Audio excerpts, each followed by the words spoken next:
Hello, everybody. Welcome to MiddleGround Mic. We got a great guest here today, Adam. He left billion-dollar boardrooms to join the fight for unity, and that kind of goes hand in hand with what we do here at the Middle Ground. Co-founder of U.S. United with law enforcement leaders, activists, neighbors, and pretty much just people in general who are tired of seeing our country tear itself apart. Thanks for joining the show, Adam. Appreciate you having me. It's good to meet. Yeah, tell everybody a little bit about who you are.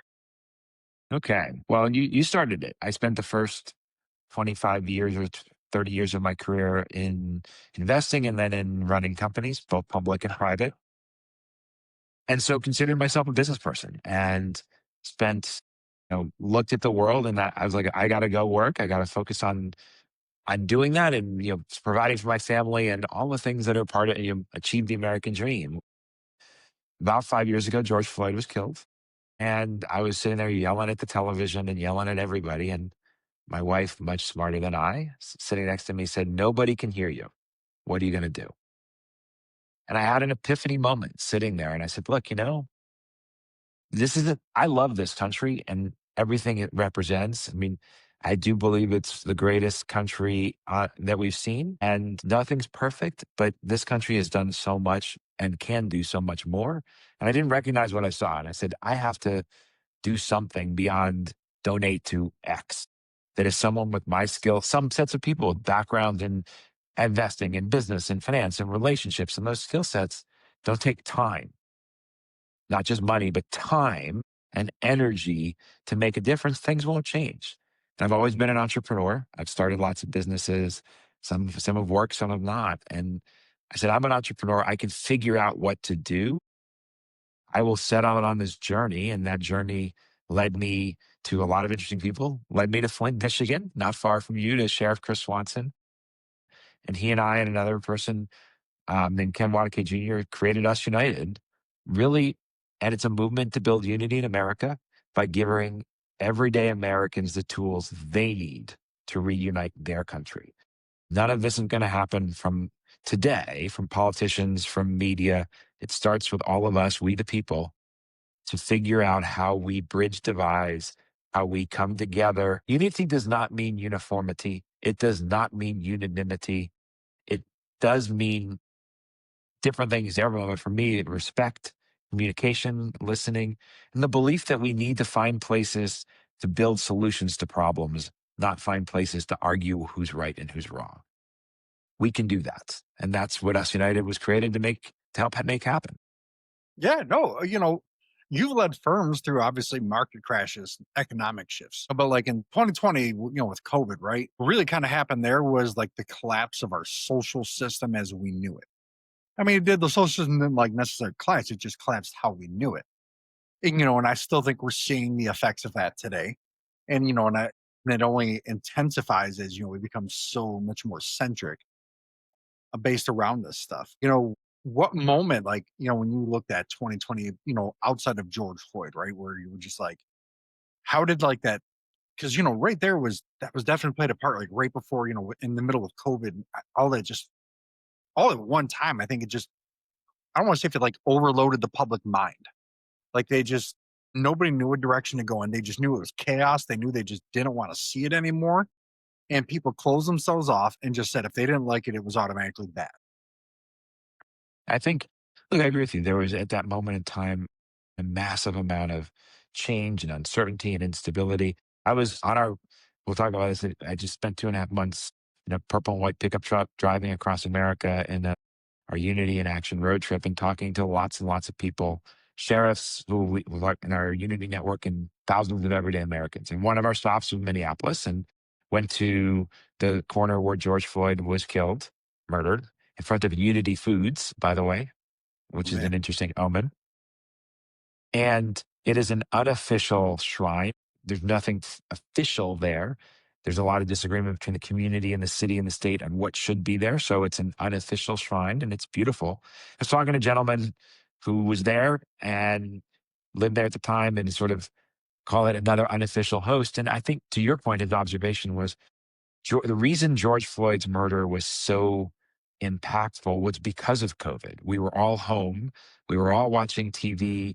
We were all engaged in it and we were all already angry. because there had been lots of other, um, particularly black men that had been killed by law enforcement. There have been other events since then of different people that have, not just with law enforcement, in different ways. I mean, there's all kinds of things that could have, but there was this moment of conflagration at that point, as you said, between COVID, between social unrest, between George Floyd, between vaccines, and between economic stresses, and it just exploded. And out of that, I think good things can and have started to happen. And I think there will be more of those moments where the assassination of Charlie Kirk, I think, is another moment that has catalyzed and gotten focus for change. People wanted change after George Floyd's murder, and there were a lot of things that happened. It took time. There was violence. There's a lot of ways in the path, but a lot happened. Charlie Kirk's assassination, and I've seen this in the work we're doing, there's much more urgency in conversations around unity and around building bridges because people looked at that and said, that can't be America. We can't be going there. We have to do something. So for somebody, there's someone out there had an epiphany moment probably there that I had 5 years ago and is engaged even more in how we can build those bridges and how we can come together. And that's what it's going to take. And that urgency is important. And we're hard at it. Yeah, for epiphany from my end, to kind of like what created the show for me, like just in general, is I had a good friend of mine, and he, we were talking about January 6th, and I said, do I truly believe that the president was per se behind it? No, but I also believe he was okay to see what was going to happen. And and he was like, well, he goes, that's kind of a leftist view. I said, no, I said, taking 3 hours to respond to the situation makes you complicit, especially when you're the president of the United States. Do I know necessarily he should be in charge of crime? No, that's not necessarily my qualification. But and he goes, oh, you're just a lefty and da da da. And I'm like, I voted for the guy. I didn't vote for Joe Biden. So how can not that like I'm like that doesn't make me a lefty. I just think if you vote for someone, it's okay to challenge them. You should challenge them. To me, that's like your duty as a voter to go, hey, what you did wasn't right. I can agree with you on some things, but there's other things I think what you did is pretty terrible. And when they started saying, hey, where's the vice president? We want to hang him. Like that right there should have been a no-go zone. That should be like, okay, this is over. We're going. Right. You know, So eh, how did you reconcile that conversation with your friend? And yeah, did you, or are you not friends anymore? Or are you strained in your friendship? How'd you navigate that?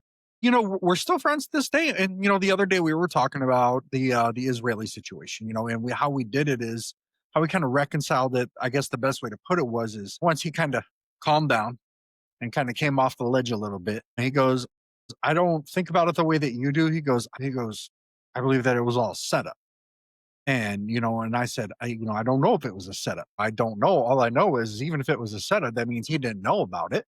And he should have done something about it when it started going off the rails. And he was like, okay, fair point. And, we agreed to kind of leave it at that. And it's kind of like, where I had come out with, well, he was talking to me because now ironically, listens to my podcast constantly. And we were talking about Israel and where I said, hey, I totally support Israel's response in the initial of what happened, right? Any natural country, anybody would naturally respond the way they did. But I kind of felt like where we're at now, that it's went too far. I think there is such thing as a response that's gone too far. And I mean, yeah, there's probably the Hamas there that have rockets, but I think overall, you're hurting more children than you are Hamas militants. And if you're talking about terrorists, those kids are going to remember what you did to their parents. And in 20 years, they're going to be just as radicalized if that's your view on it. And it's blocking aid from people where you can see, children are starving. Not the Israeli people themselves, because ironically, when you look on TV, the Israeli people themselves wanted the war to end a while ago. Their own citizens were protesting to end the war. And I felt like Benjamin Netanyahu is a borderline, I hesitate to say war criminal, but it's in that realm. I think there's a lot you could say to make that case. Just based on, for me, like, hey man, you've proven your point. It went beyond Palestine. I get that you can link Iran to a lot of things that have to do with that. But you can also link Israel to a lot of things that have to do with that situation. Benjamin Netanyahu, who I believe gave Hamas like $100 million at some point, for whatever it was. So to me, if you're going to use the Iran thing, hey, he's just as guilty. He's, I guess that's just, for me, hey, you went too far. You're outside of the United States now pressuring you to stop. You had zero intentions of stopping. You flat out said, outside of I want to kill them because they're Arab or Muslim, you pretty much said you wanted to wipe it out, you know, in those words, eradicate Hamas. Well, those are people. You're eradicating people. Like that's borderline genocide. And those statements were very, very concerning to me, and which can lead the world to a dark road. And I just, I was really, I mean, Trump now kind of put the pressure on him to, and I think that's what led to the peace deal, and said, hey, okay, yeah, now you're kind of starting to go off the rails a little bit, and I truly believe that we were goaded into bombing Iran, because right before that, Trump had Iran and a lot of the Arab states willing to sit down and recognize Israel, that don't currently recognize them. And then all of a sudden, Israel bombs Iran. And I was like, hmm, that was real telling, and it just, a lot of things. And I just started looking at it. And I don't think there's like a grand conspiracy. I just think that they believe in what they believe, and they believe in it so strongly, they're willing to burn the world down to prove it. Certain folks over there. And your friend who you were debating this with was in agreement, disagreement? Like, I'm more Uh, interested in the debate than the right or the wrong because, where we've He's been talking, I mean, how do we talk to each other yeah, and listen to each other and not fight with each other? Because that's where unity starts. yeah, he took it from a more of a biblical approach, right? If you're a Christian, technically you would believe that is our, depending how you want to interpret it, to protect the Holy Land, Israel, to protect the Jews. We're obligated to. I don't interpret it that way. When he was like, he goes, they had every right to do what they did. And I said, oh, nobody's arguing that and didn't have the right to do what they did. I mean, you come in my house and do that, I'm going to do the same thing to you. But I said at some point we went too far, and he goes, I don't think we went too far. I said, well, what, 1,000 something people were killed. I can't remember the exact number. I said, now they're approaching 20, 30, 40,000 over there. I said, that is a complete over response. And he was like, no, it's not. You're going after people that hurt you. And I'm like, yes, you're going after people who hurt you, but you're going after innocent people too. That's the part you got to remember. And those people are going to be people you got to interact with once this is all done. Like you have to still interact with them. And he was like, he goes, no, he goes, they should be able to do what they want with this. And, he goes, they should be able to occupy Palestine and, get rid of Hamas and help Palestine set up their own government. And I said, so you're advocating setting up a puppet government like what we've done and has blew up in our face almost every single time. And he goes, I'm trying to think, how did he word it exactly? He goes, well, you're just a communist. And I was like, just because I think a certain way doesn't make, like, just because I'm more of a pro peace doesn't make me a communist. Like, we get along for the most part, but when he hits that point where he disagrees, he can't say, hey, let's just agree to disagree on this one. Goes right to that. You're a communist, or, you're a fascist. Like once I said, hey, I think, the price of insulin should be controlled. Oh, you're a socialist. We have the best healthcare in the world. I was like, we may have the best healthcare in the world, but nobody can afford it. I like to say we have the best healthcare in the world unless you need to use it. It's, But I think to your point, like, look, I think there's a lesson in all of that, and you hit on it, which is you can't resort to name calling. You can't resort to insults. You're never, I mean, you're never going to convince somebody that you're right or they're wrong by name calling, by insulting, by saying you're right, I'm right, you're wrong, right?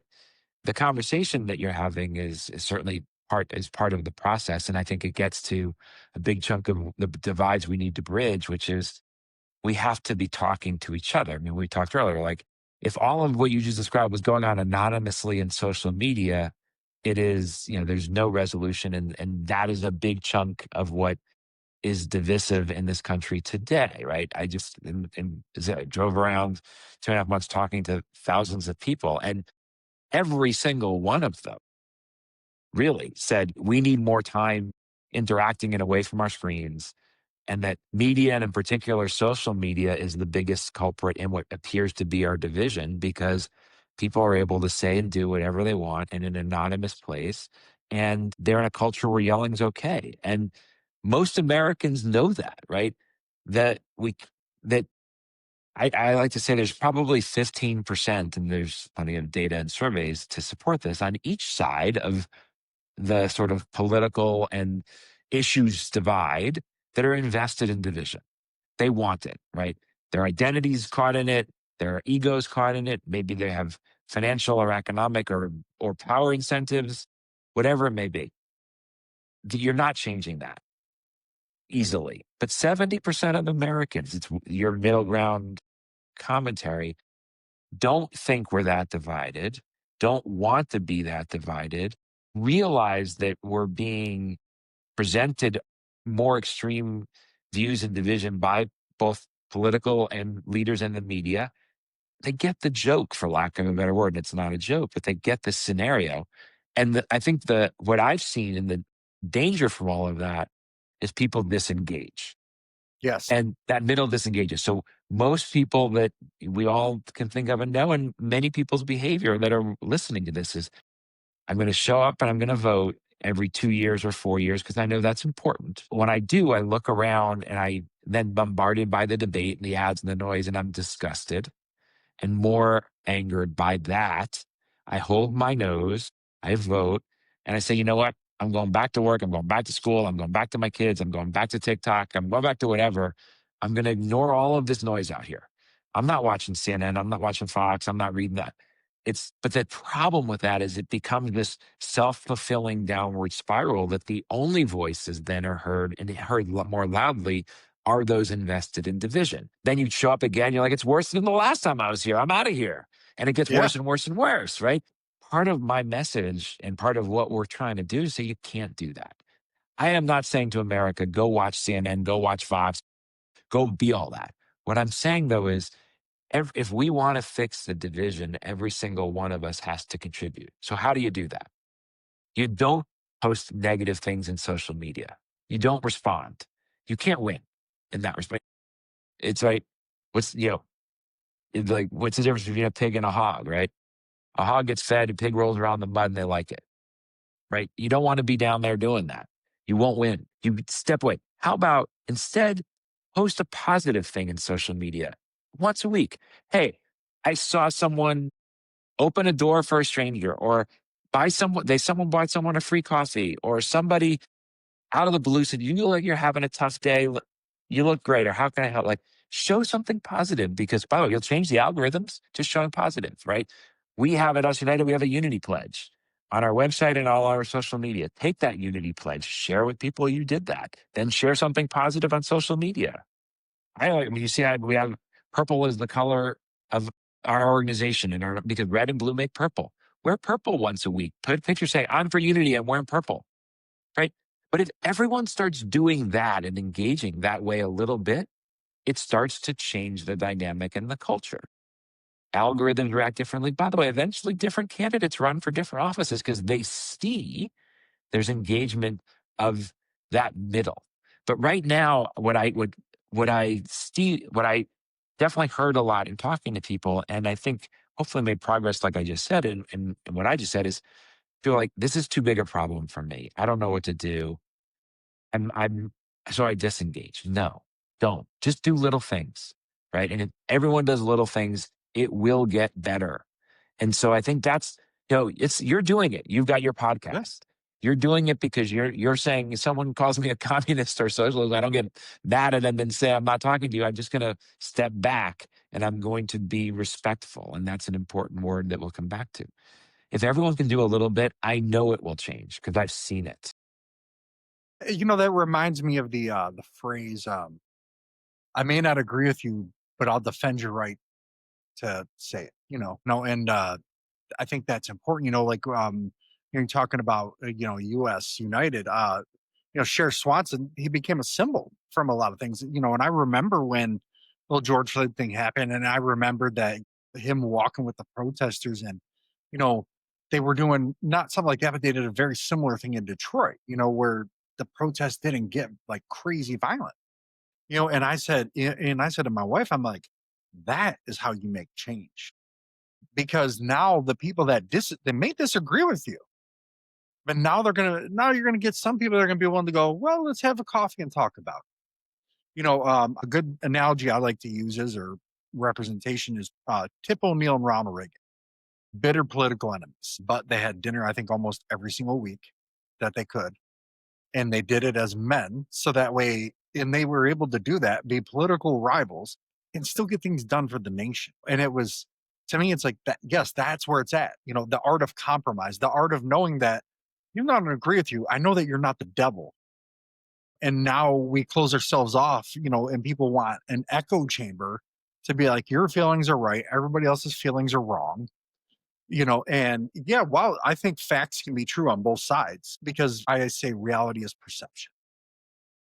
How you perceive things is your reality. So if you perceive something one way, I could show you all the facts I want in the world, but it's not going to change it. So it's you got to be willing to bend that. I remember him saying or having on his helmet, and saying, I should say, let's walk together. What did that teach you kind of like about the movement and kind of, like really Sure. like Well, juicing in it a up? lot of ways, that's where us United grew out of that. I met Chris for the first time about 6 months later in November of 2020.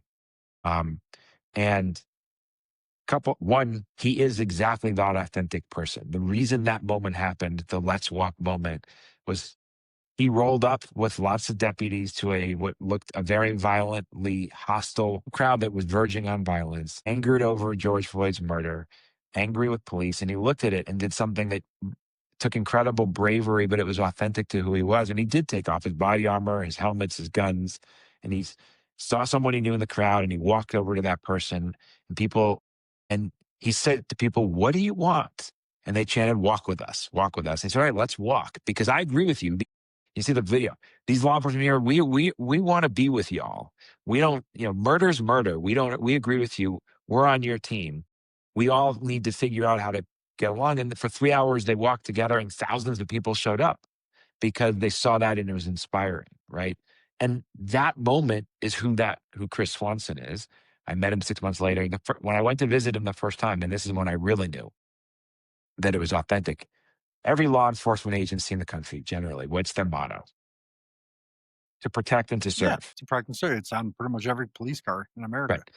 Every car in Genesee County, Michigan says to protect, to serve, and to unify. You add those two words to basically the mission of law enforcement, you've changed the job, right? I mean, Because significantly. for the better, right? Oh yeah, And no, it for doesn't sure. mean you're not protecting and serving. There, there's plenty that you have to do that. But if you sit there and say, my job is to do that while bringing my community together, first of all, you're going to have less need to protect and serve because you're going to have built those bridges where people are getting along and there will be less crime. There will be less violence. There's lots of positives to it. But I saw that about Chris. I'm like, this guy is the real deal. And that's the spiraling start that led down the path to Us United and saying, effectively, how do we take that and make that a movement? And how do we get people to be aware of it? So one of the things that, to your point about, your right to say what you want to say. On our road trip, there are lots of amazing conversations I had. There was one with a gentleman in front of Doak Campbell Stadium at Florida State University where we had stopped. Family was there, talking to gentleman, former Marine, I believe, either Army or Marines. And what does unity mean to you? And talk about, are we getting more unified or not and why? And he really felt we could and we are. And so this is how I reach out branches. And then he volunteered, said, but the one thing that I can't accept and I can't unify around is if you burn the flag. And I said, okay. I can respect that. I said, I respect that. I said, and I understand that. But how do you reconcile with, among others, you fought for the freedom to do that. The Supreme Court of the United States years ago said, it is your constitutional right under free speech you can burn the flag of the United States of America. I said, I don't have to like it. I don't. You don't have to like it. You don't. But how can you then say, I won't talk to somebody if they do that? Because you just said how you build unity in every other case. And we talked for a little while. He's like, you're right. He's like, I hear you. I got to understand what is so bad that someone thinks that's what they need to do. Right. I don't have to agree with them and I can tell them that, but he's like, yeah, you're right. I need to understand that. And then in conversation, hopefully help them understand maybe there's another way to protest. But I think, so part of to what you talked about, and I say this to a lot of people, like, how do you navigate that kind of a situation or something that is that emotionally charged? Pick whatever your issue is. And I think the answer to that for a lot of us is storytelling. Humans are natural storytellers. If I tell you you're wrong and I'm right, and this is why, you've shut down. If I say, hey, I hear you on flag burning. Here's an experience that I had. Like the story I just told you, that's now my personal experience. You cannot say to me, Adam, you're wrong. It happened. I experienced it. Or it could be a story. Now you've got that story from me. You can share it. You can say, let me tell you a real experience that a friend of mine had on this issue. The other person is going to step back and say, huh, I never thought of that, or I didn't see it that way. They may or may not tell you you've changed their mind, but I promise you, you've changed someone's opinion, even 5 or 10%, because that experience is different than their own. And we listen to experiences. And I think part of what that art is lost a little bit with, let me just tell you you're wrong and why. I believe this and you're wrong. Like, no, like this happened to someone I know on flags, or someone I know on guns, or someone I know on abortion, or someone I know on violence, or on whatever it may be. That's what we need to talk more to each other about, and that does happen through conversation. It doesn't happen through a DM or a comment on an Insta or TikTok post. It doesn't happen watching television. It happens in conversations, digitally or in real life. And I think experiences are so important. I've learned so much that I didn't understand from hearing other people's experiences. And it has changed my views on things. Maybe not 180 degrees, but it makes me change a little bit. And that's where unity builds. Yeah, that makes me think about I had what was it? I believe they're saying Americans, it's like 70 some odd percent believe that news organizations are politically polarized. And I mean, that's pretty obvious. I mean, you just got to you can turn on any news channel, give it about 5 minutes, and you'll figure out maybe not even necessarily who they're behind, but who they definitely lean towards. The one news organization I can say that seems to try to balance both, though. I mean, their guy on the right is kind of, he's a little too like out there for me. News Nation, where Chris Kumo went. And it was amazing. As soon as Chris Kumo left like mainstream media, all of a sudden this guy became a complete centrist. He went from the left end. He pretty much said, "Yeah, we were told to lie." And I mean, look at what was his name, Chuck Todd. You know, pretty much once he left MSNBC, he said, "Yeah, they pretty much told us to lie about Biden, and we didn't tell the truth." And we hid things. And I was, the more I see that, I'm sitting there and I'm like, so you knowingly vilified innocent people for questioning certain things that you knew were true. And I just, I respect them for coming out and saying it. You know what I mean? Because that's like, obviously your chances of probably ever getting hired at any major media company have just been eliminated. Nobody's going to employ you. But how can unity movements compete with like these crazy like billion-dollar media ecosystems? Like that's where sometimes I find it, right? Like there's like certain areas where I've tried to be like, hey, da da da, and it's just like deaf ears. But if I post something, yeah, a little bit that might that'll get attention. But if I, where are you gaining the traction at that maybe certain other areas don't? Yeah, I mean, look, I think you're exactly right. And that is, we have a system. And as media has fragmented and the competition because of that in technology to get attention requires extremes, right? It does. And again, I think people are aware of it. I think what that means is there's more burden on all of us as individuals to listen to, whether watching or reading multiple sources, to try to hear multiple perspectives to form our own. It's more work. There's an interesting company called All Sides. It's web.com, and they have an app, which is a media company that basically on any story aggregates and reports 3 articles, the left, the center, and the right, all in one place on their site and on their app. So that at least trying to make it a little easier, you could read with 3 different perspectives are saying on pick your issue. That's one thing one can do. I mean, I certainly, for me, I don't watch any news on television anymore because it is just vitriolic and divisive. I'll read, and I read lots of different things to try to understand my own opinions. I mean, I only watch when you're like, God, I got either something real time disaster or whatever, where you need information, or you need to see the visualization of some event, whatever that may be, right? Could have been the fire in the Pacific Palisades. Like, you had to see that. You couldn't just read that, right?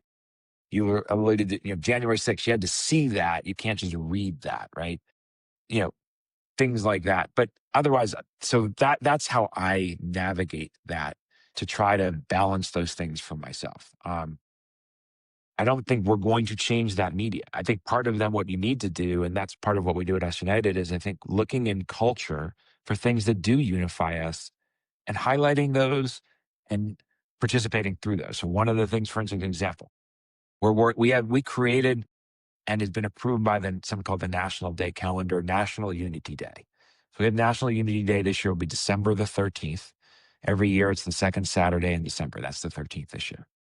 As a day that we could all do something, right? From Unity Pledge to Purple to being nice to someone. One of the things we will say in our toolkits is, hey, on National Unity Day, almost every one of us has a family member or friend that we don't have a relationship with anymore, probably because of politics and because of all that. Pick up the phone and call that person on National Unity Day and reset that relationship.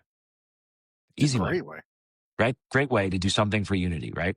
So, but one of the things we're trying to do that day also is I'm working on making happen unity seats at professional sporting events. Why aren't there, and we work with our sheriffs. We have a sheriff's unity network we've created, of sheriffs around the country. The sheriff, they'll invite two different families who don't know each other and are different from each other, at least on the surface. Come sit in the unity seats and cheer for the Lions or the Bears or the Giants or the Rams or whomever it may be, because you'll come together over sports. I don't care what, right? Think about it. Whether we are rivals, like I can be whooping it up and giving hell. I'm a Yankees fan to a Red Sox fan. But after the game, whether I won or my team won or lost, we can hug it out. We love baseball. It was a game. And we can debate. That shouldn't have happened. Your team, but it's a debate over a common interest, right? We've found unity. And from there, we can go to lots of other conversations. So let's have unity seats at every game. Put the people on the Jumbotron. Show them coming together. And the message to American culture and America is, unity got me those great seats. How do I get into that line for unity? Because division didn't get me seats to watch whatever team it is. Unity did. And unity got me on the Jumbotron. Unity got me a new friend, right? Heck Now yeah. I'm penetrating into culture and I'm talking to people and saying, we can do this. Tom Brady was in a speech somewhere that someone clipped and put on Insta a few weeks ago. He's like, in fact, he said, I know how to bring people together. Every Sunday, I had 70,000 people in a stadium cheering for me, who were all different, who didn't know each other and probably might not have liked each other, but they could all find something to cheer about, and they could talk about sports, the good, the bad, and then they could get along. And look, same thing with music, by the way. Oh yeah. Music brings us all together. So that's another one. Same thing, unity seats at concerts, right? How do you build bridges in that way? Food brings us together, right? I mean, that's at a more micro level. We should be having unity coffees. Hey, if I were the chief marketing officer of Starbucks, every time you come into Starbucks, if you want to buy a coffee for a stranger, we have a table set aside for unity. If you sit at that table with a stranger, we'll pay for the coffee, or buy one, get one, something, right? Whatever. Yeah. Have a I mean, that coffee would be a together. perfect way, really. Yeah, there's so many things we can do. They're not that, when you start to think about it, they're not that complicated. And that's where I'm spending a lot of time trying to make it happen, because you've got to convince a lot of people to do what I just said. But those are things that build unity. And then the media will tell that story, by the way. But that's how you also go around the media, because you start having conversations like I'm talking. Oh, what I learned talking to you. I didn't have to hear Chris Cuomo or Don Lemon or Sean Hannity give me whatever they think. I'm telling, so those are the things we can do. We can do this, and that's what's so important. Yeah. No, we definitely can. I think was it they say on your well, let me rephrase it. On your Unity road trip, you spent 2.5 months. Oh, and we talk about like everybody. I think was it Rob Schneider is one of his famous quotes are, go outside and you'll find that you have, believe he said, more in common with your neighbor than you think. Yeah, he's an avid libertarian slash. Actually, I think right now he's more MAGA, but before that, he was very libertarian. You know, do you find that, like, per se, like that, like, you were talking, a lot of people feel that way. Is that context true? And how do we go from, and I'm sure you experienced people that were like, yeah, man, this is blah, blah, blah, that were a little bit more like isolated, right? From your perspective, meeting, and being around the business world and things, like, how do we get there from where we're at? Like, and like beyond, like, how do we get people to want to, if you're a business, set up a unity table, set up a unity? How do we get them to want to do that? Whereas now is, if you do that, some companies are like, because it doesn't play into what they're trying to portray. Part of that is back to what I said earlier. People need to engage and show that that's where their belief and their feelings are. Because if you're a business, you respond to where you think your customers are, right? So one, if you see a lot of that, you're going to behave differently as a business. But come back to that too. Before building to that, it's already there. I mean, the interesting thing was, I would say that almost everyone I spoke with defined unity with some subset of the same 10 or 12 words: respect, communication, golden rule, lots of different things. That's really important. You can't fix a problem if you don't define what it is the same way. We got it. Americans are defining unity similarly with the same kinds of words. Didn't matter what state, didn't matter whether you're 80 or 20, man, woman, what race you were, didn't matter. So that was really interesting to me. The next thing that was equally interesting is the majority of people don't believe we're as divided as media and politics portray. And you and I have been talking about that. That's not necessarily surprising, but it was interesting to see it, right? They really don't. And even those that do think we're very divided, where everyone, I mean, I could say, I think unanimously, I can't remember anybody who said, I want us to be this divided. Everybody said, and there are people out there. I Oh didn't yeah. avoid anybody. We just talked to people. I mean, it was a complete random selection, and certainly talked to people who, on the surface, based on what they were wearing, saying, and doing, were deep MAGA or deep progressive far left, both sides, right? So, but none of those people are like, we should be divided. The answer is, we don't want to be. We don't know how to be more unified, but most think we are. And what they really said is, we want hope. We need inspiration to do this, because we don't get it on TV. We don't get it on social media. So back to everything I said, if we put it out there, people, I mean, it's a little bit of, if you build it, they will come. They're already there. People just need, they need that brand of unity. They need that example of unity. They need that way to participate. They need those things. So we have National Unity Day. We'll have unity seats. You got, an Us United hat, wear purple. Like, every division, every brand, and there's lots of division brands, right? That you can think of them. Yeah. I mean, both sides. And again, no sides in this. Where's the unity brand? Yeah, I mean, that's hopefully something you're creating. We Right. need it. We You need need it. it, but so we need t-shirts and hats. And remember the Livestrong bracelet when before Lance Armstrong had to bracelet? Yeah. Everyone was wearing that one, the yellow Livestrong bracelet. Like, what's the unity symbol that everybody could wear? So I see you and you see me on the street, and we may look very different. You're like, hey, he's got the same Us United hat on, or that Us United bracelet. You know what? Maybe we're not so different.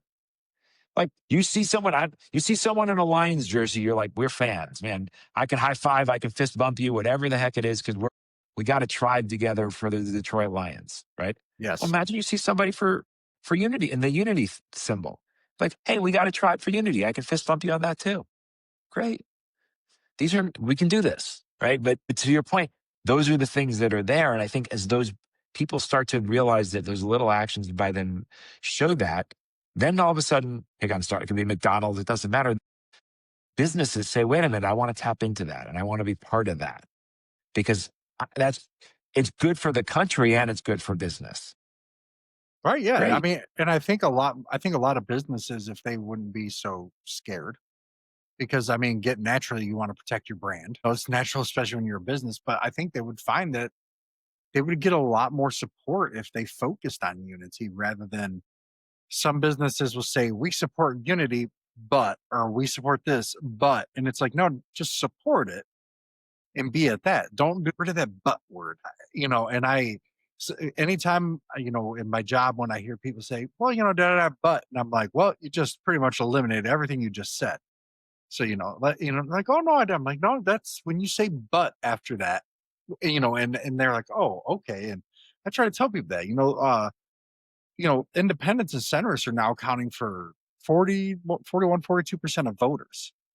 So people in America really are kind of moving independent slash in the middle slash, that, and to me, that means they're opening the doors up for unity, and that door is going to keep, more people like you, like this show, like, hopefully, and I know Charlie Kirk was controversial, very controversial to some people. But what I feel like gets lost sometimes is he really advocated a lot of what America is supposed to stand for. I can disagree with you. You can disagree with me. And in the end, we go on about our day. And he would always say in his debates, he'd be like, let's find something we can at least find some kind of agreement on, something. And, whether you like the guy, hate the guy, he always tried to do that. And I think the reason to me why it hit so hard, kind of like George Floyd is, well, first, I mean, it's pretty much on live TV. And it was like, whoa, that was a really intense situation. But beyond that is a lot of people kind of deep down that hope they can be able to do that to some degree.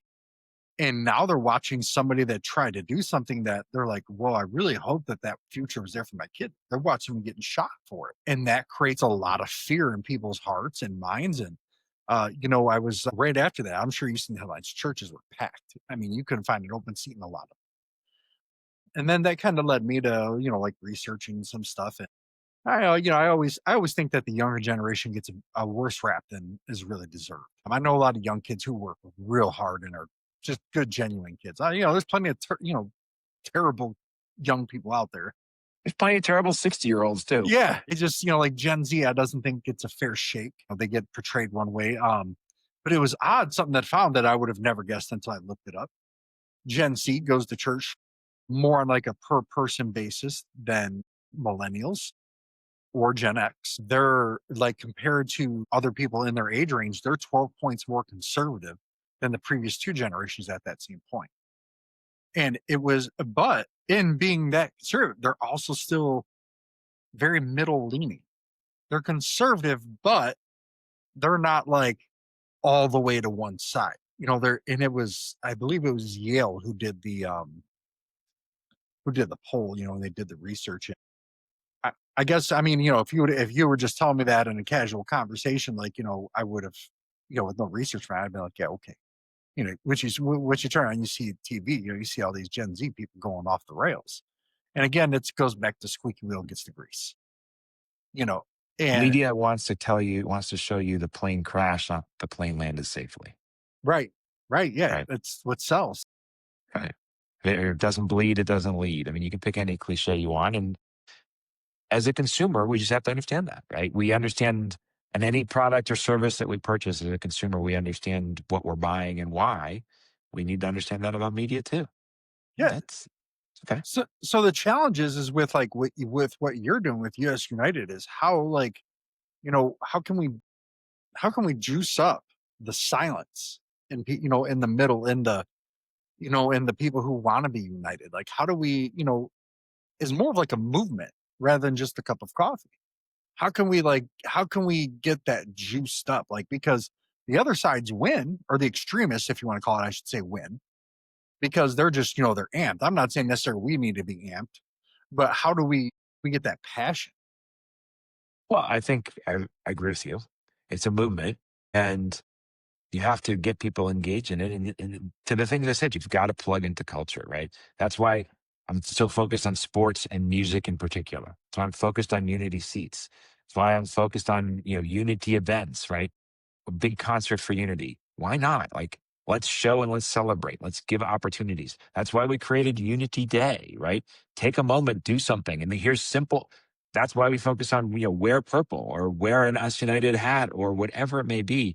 Those are all things that get you amped up, right? And get you feeling that and look, the answer is to some degree, I don't mean, there's a reason influencers, and I, to some degree, do not like the word, right? But there's a reason that that's a powerful connective tool, because we do want to connect with and understand from people that we respect, whether that's, you know, Kim Kardashian, whether that's LeBron James, whether that's Tom Brady, whether that's Patrick Mahomes, whether that's Aaron Judge.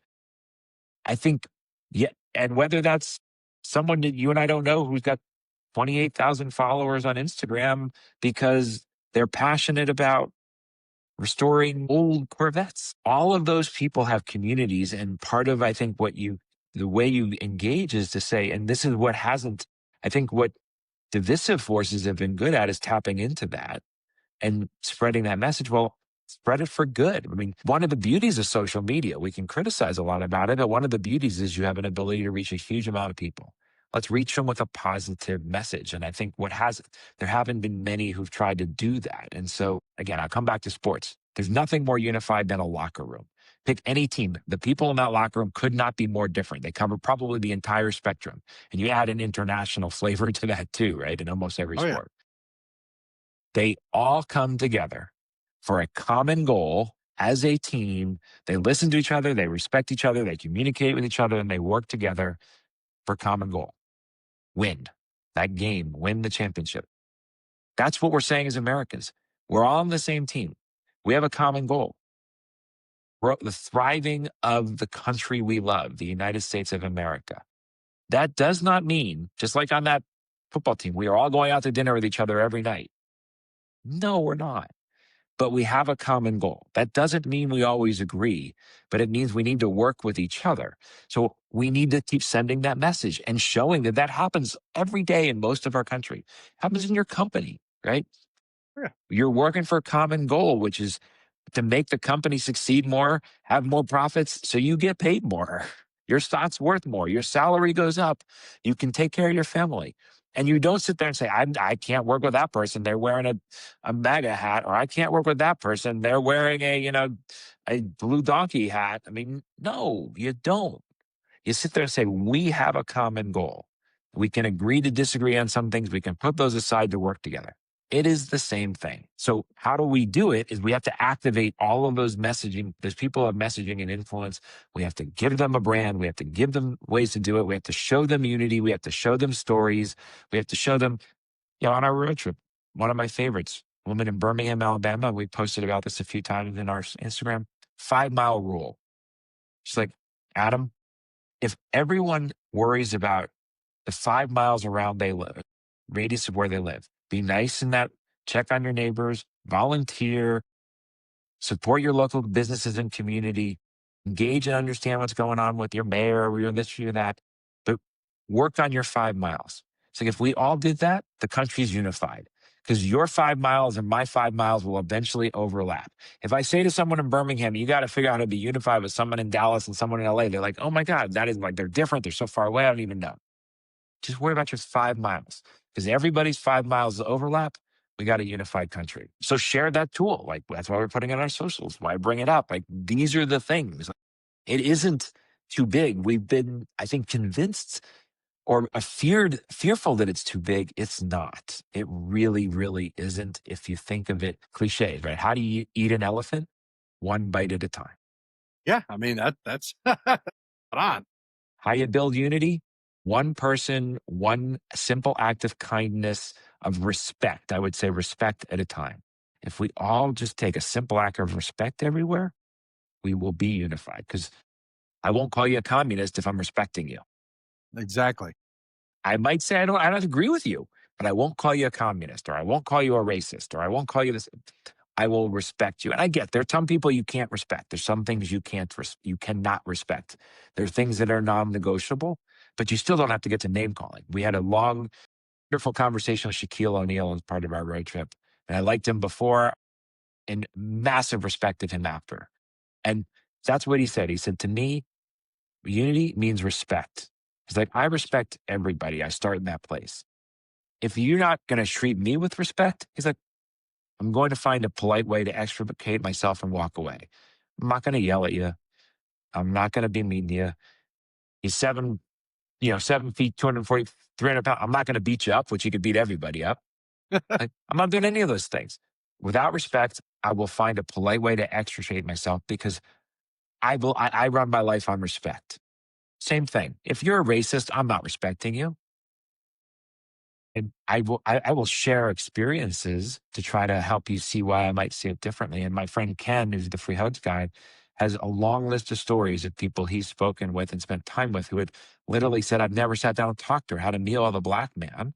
And at the end of it, had a completely different view. That's how you can address that. And if they're willing to respect you, and if not, you just walk away. But you don't have to fight about it because you're not going to win that fight. You're going to roll around the mud. The pigs are going to get dirty and like it. You're just going to get dirty. Yeah. Walk away. Well, how is this, I should say, how has this mission changed you personally, like as like a father, a businessman? Like, for me, I got like two sons, right? My 7-year-old's autistic, and I got a 15-year-old as well. I look at now and I always have to tell him, I say, hey, how you present yourself is definitely a little bit more sensitive than it would have been 10 years ago, 20 years ago. There's a lot of just generalities out there now, especially if you're a young man, depending on your race, it's even more, sensitized, right? So as a father, for me, unity is key. But then I also have to figure out how to navigate my son to be like, okay, hey, yes, we need to focus on this. You also need to make sure you're not putting yourself in a situation that you can't necessarily get out of. So, how has this movement changed you? Sure. I mean, significantly, and this road trip in particular, certainly. It has absolutely made me more compassionate and more empathetic. It has made me more patient. It has made me more inquisitive. It has made me more tolerant. It has made me really value differences. It's made me happier um, because I feel that I'm doing something good. Again, it doesn't have to be every minute of every day, but it has made me appreciate, in the cliche, I appreciate my family even more than I did before. And I've always appreciated them. I have two daughters, one's 24, one's 21. So I'm sort of at the beyond the scale stage you're at. But um, it, you know, it makes me want to talk to them more and to listen better for sure. All of those things. And, certainly in my life, I've struggled to be happy at times. And and I still do. That's a part for lots of reasons, going to be a lifelong struggle for me. But I am much happier. Because of people, I really value people and relationships much more than I used to. And I appreciate them and I recognize them. And so I think all of those things are true. And that's changed how I interact with everybody, starting Yeah. with myself, starting with myself, Yeah. because, You gotta figure out how to love yourself. because that's what you just said is critical. You can't have unity. You can't unify with someone else if you're not loving yourself and happy with yourself. I mean, think about it. How can you go get along with someone if you're like, basically you don't like yourself or you're really unhappy? You're going to Oh yeah. bring that energy with you everywhere. And that's the hardest part. I mean, people have to find their tools for that. But unity does start with yourself. And then Yes. it can be connected with everybody else. And I think that's something I probably should have talked about earlier, because I think, again, what can everyone do? Work on yourself a little bit, right? And look, life is not easy, right? For anybody. We are presented challenges continually. We have to figure out, each of us individually, how to accept them, how to manage through them, maintain some happiness and positivity in that. And I know it's hard, but look, I think we've seen very simple examples. Whatever you see, Charlie Kirk's wife, and I'm sorry, her name escapes me at the moment. Erica. Erica. Thank you. She stood up there at his funeral and said, I forgive his killer because that's what Jesus would do and that's what Charlie would do.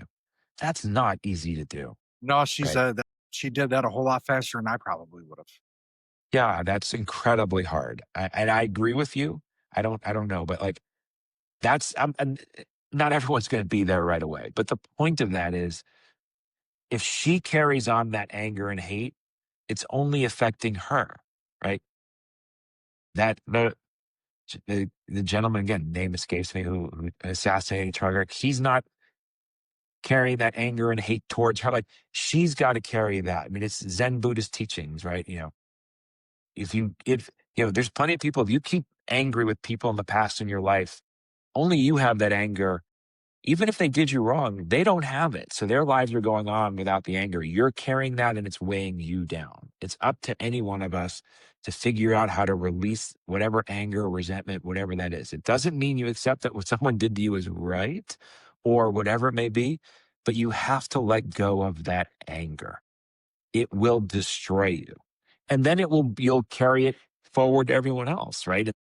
Part of the division we see of people carrying that anger and resentments and applying it to everyone else. And but all of this is hard. Where spirituality and churches can be incredibly helpful for that, for lots of people. Meditation can be helpful. It works for me. It doesn't work for everybody, but it works for me, right?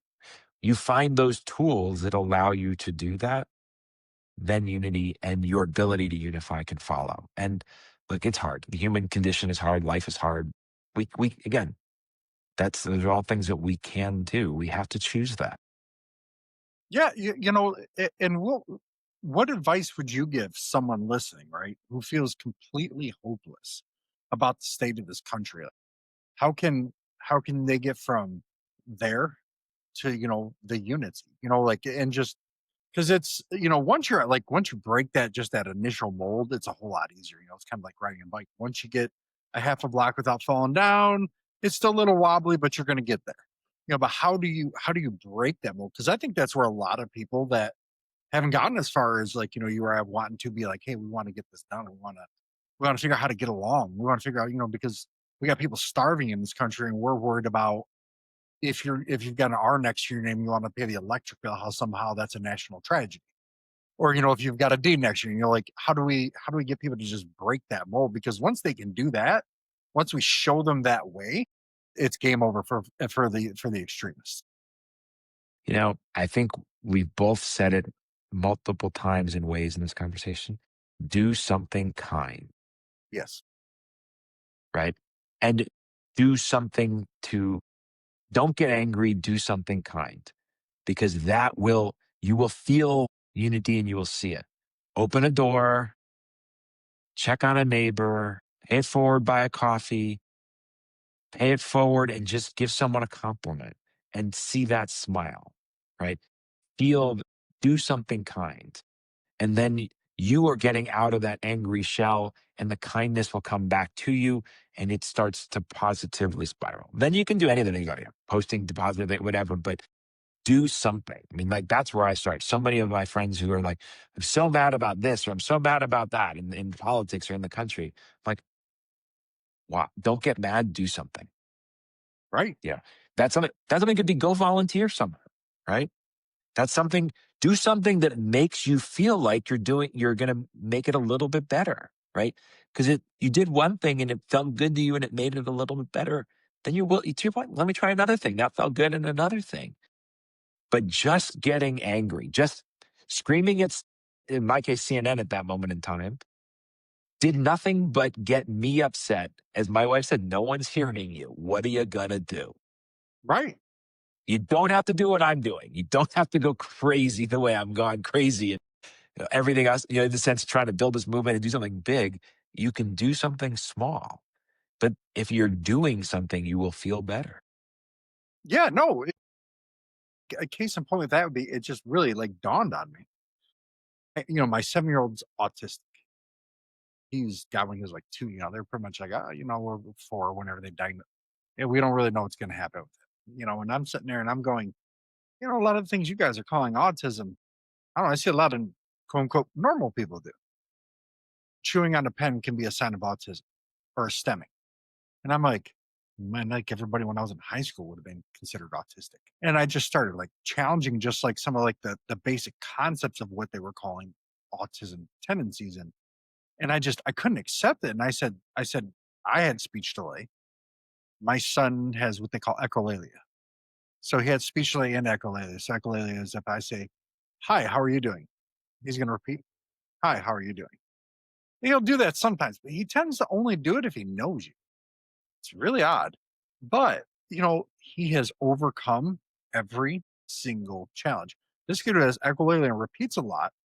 but he's literally in general education because of how smart he is. But if I would have listened to the doctors initially, he would be in a special class where, hey, hopefully you can hold a job scoring bottle caps. I'm not knocking anybody's child who is, right? It was just that's what they were trying to tell me was going to be my best hope. And I was just like, do I know what he's going to be? No, I don't. But I'm sure as heck not going to let him sell himself short because somebody told him that. I'm going to try to give him every shot. And he just, and no matter what, even sometimes when he gets embarrassed and he cries, he always turns around with a smile in the end. He's just, no matter what, he's just optimistic and, he's just boom, boom, boom. And I'm like, I remember when I was that young and I was so optimistic and I felt so positive about everything in my life. And I was like, that's what I miss the most is just waking up every day and going, you know what? It's a great day just because I woke up. And he wakes up and he goes, Dad, the sun's out. Let's go outside. And I'm talking, this kid saying this at 5:30 in the morning. And I'm going, man, I didn't even go to bed till midnight. Like, like you gotta let me like consume something, like cup of coffee, anything. And he's like already getting his shoes on, running out the door. And I'm like, oh my God. I'm like, people are sleeping, Henry. But it gave me that it really like that part of becoming a father, like really like, especially with him. And I guess maybe where things were at the time, really just kind of like made me go, man, I want to make the world a better place for him. I feel like it's my job as a father to try to give him a world where his positivity is going to be seen as okay rather than you're different. You're right. I And think okay. No, good, good. I was going to say one of the things that I try to meditate on, and I try to use it as a mantra in life is first thing with gratitude, not expectation. Yes. Then you will see those, then you will see the positive things the way you described of your son. Then you will have more of that energy because nothing's ever going 100% right or 100% wrong. Be grateful for the things that are going well and not expect perfection. Because the more you have high expectations of whatever, things rarely can meet our expectations. Be grateful for what they are and Yeah. you will be happier. I mean, hey, you talk a lot about sports. I cannot tell you how grateful I am for Dan Campbell. That is one person in sports because my God, he turned a lifetime of misery into Yeah. Yeah. gold. Right. And the crazy part, he was on the 0-16 team. Yeah. And he didn't give up. Right. I mean, that's right. There's definitely that.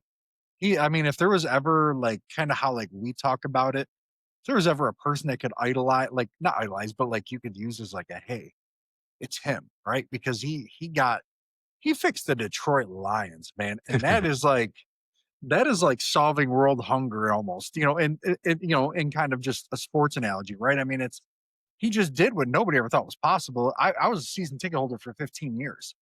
Wow. This is the first season that I don't have him.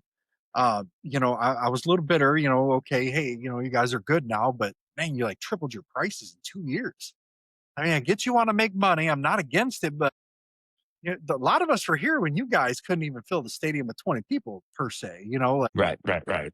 and they went from $1,700 a couple years ago to almost $5,000 for 3 seats in the nosebleeds. Well, And they're got tell a you what, highest average ticket price. we get some Unity seats at a Lions game. We'll put you on the short list. Hey man, I'm definitely, it's been great having you on here, Adam. And I think there's a lot of things we could do together down the road with this because our brands definitely are very, Yeah. very similar. Yeah. Love to. And like keep doing what you're doing because not just this country, but this world needs to see it. And America is the place that's supposed to be where people look to find it. And we have a responsibility to, I wouldn't necessarily provide that for the world, but give the world that example that it is possible. It is possible to live with your neighbor and look at him and be like, yeah, man, that guy's crazy, but he's a cool guy. A little crazy, but he's okay. Rather than, man, do not talk to him, build a bigger fence so I can't even see he exists. And that just kind of seems to be where we have been. This journey is just it's taught me a lot and it just sounds like it's taught you a lot. You're in business. I'm obviously not as high up in the corporate ladder as you were, but I see a lot of things, and sometimes my bosses vehemently disagree with me. Where I have the policy of see where someone can be, not where they're at. Because if you always want to look at where someone's at, you're always going to miss out on the best opportunity to find the best candidate. Because my bosses, they want to look at what can give me that result in about 3 seconds. And I'm looking at it, and they want to hire from the outside. And I'm like, I like to try to develop people that, they're part of our culture that we can develop, and I can see them where they're gonna go. And they're just kind of like, nah, I don't know. I mean, they kind of let me do my own thing to a point. They're kind of like, all right, well, that's a crazy guy over there. He makes us money, so we just kind of look the other way.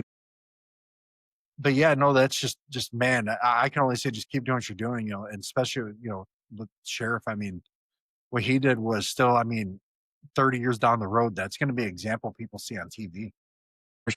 Well, let's get him on your show. Yeah, yeah, man. I mean, let's do it. I mean, we could really have some powerful conversations, and yeah, I mean, I appreciate you coming on, and I know everybody here does, Thank especially you for like on my having me. show. It's guys like you are what keep this thing growing, and people going, hey, it's not just some pipe dream, it's actually something that is out there. Well, I appreciate having me. I really do. Thank you. And look, as we said, to your audience, National Unity Day, December 13th. Do something. Want to learn more? Come to us-united.org. Go to our Instagram, go to our TikTok, go to our Facebook, go wherever. Be part of the movement. Like that's what we need. It's up to all of us. If you're inspired a little bit, come check it out. Yeah. All right, everybody. I'm Joe. Adam, thanks for being on, and hope everybody has a good night. Thanks.